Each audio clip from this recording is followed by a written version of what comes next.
Halo semuanya, perkenalkan nama saya Nabila Sri Astuti. Saya mahasiswi jurusan Pariwisata Universitas Nasional. Jadi di video kali ini semata-mata adalah untuk memenuhi nilai UTS untuk mata kuliah PPDP.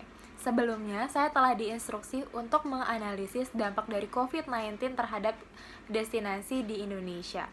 Berbicara tentang analisis, maka tidak akan jauh-jauh dari 5W dan 1H. So, the first one is where. Di mana? Untuk kasus kali ini, saya akan mengangkat Labuan Bajo sebagai destinasi saya. The second one is when. Berdasarkan sumber yang saya dapat, yaitu dari kompas.com, dampak dari COVID ini mulai dari bulan Februari awal hingga hari ini.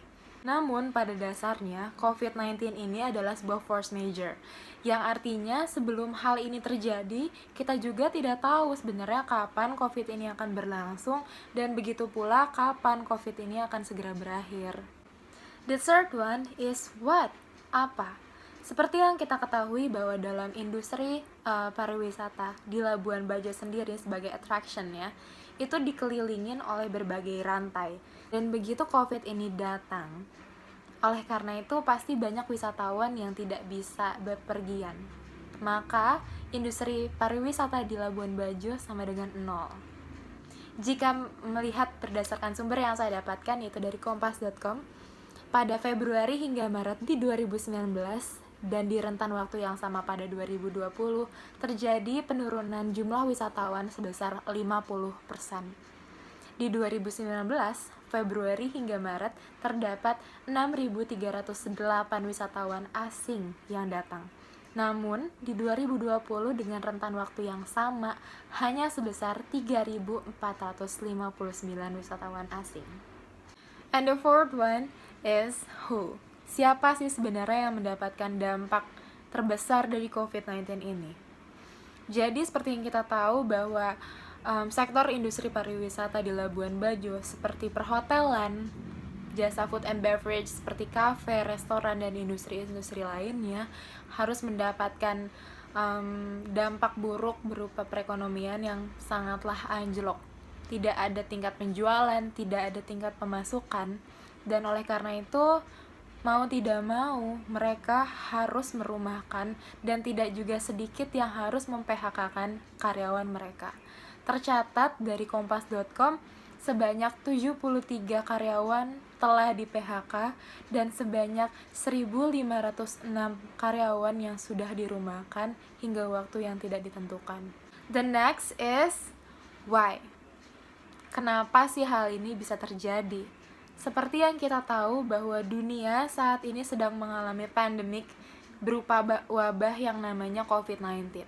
Wabah ini seperti memberikan sebuah efek domino kepada semua sektor, semua yang berada di depannya. Dia memberikan dampak tidak hanya kepada stakeholders, tapi juga kepada pemilik warung, kepada pemilik toko cenderamata, perhotelan, jasa food and beverage, restoran, kafe, bahkan kepada pekerja-pekerja lain seperti tour guide dan juga supir bus pariwisata dan kerja lainnya yang mengalami dampak yang sama besarnya. Last but not least yaitu how, bagaimana solusi dari kita. Saya sendiri sangat setuju dengan tindakan dari pemerintah untuk meminimalisasikan mobilitas dari masyarakat Indonesia. Memang dari tindakan tersebut akan memberikan dampak yang sangatlah besar, sangatlah buruk terhadap sektor pariwisata. Tapi mengingat keadaan seperti ini, keselamatan, kesehatan, dan keamanan kita adalah hal yang sangat utama untuk saat ini. Dari saya sendiri memang tidak ada solusi yang 100% akurat terhadap keadaan pada saat ini.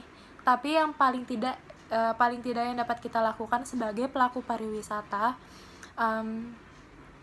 mengingat kondisi seperti ini, kita dapat mengistirahatkan alam kita, mengistirahatkan destinasi kita, sehingga kita dapat mengetahui sebenarnya apa sih kekurangan kalau pada kasus ini, kekurangan Labuan Bajo itu apa sih yang harus kita tambal, apa sih yang harus kita elevatingin, harus kita tingkatkan.